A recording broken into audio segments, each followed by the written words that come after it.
Hello guys, the popular smartphone brand presents its new smartphone, the Cubot P60 model with basic features and extremely low price.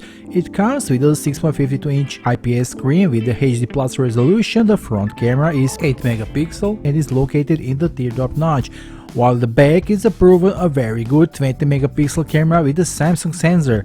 Let's also mention that the P60 has a stronger 5000 mAh battery, and the MediaTek 8-core Helio P35 is chosen as the processor. With a 6GB of RAM and 128GB of internal memory, this smartphone will satisfy the needs of most users. Of course, the smartphone runs on the latest Android 12 OS.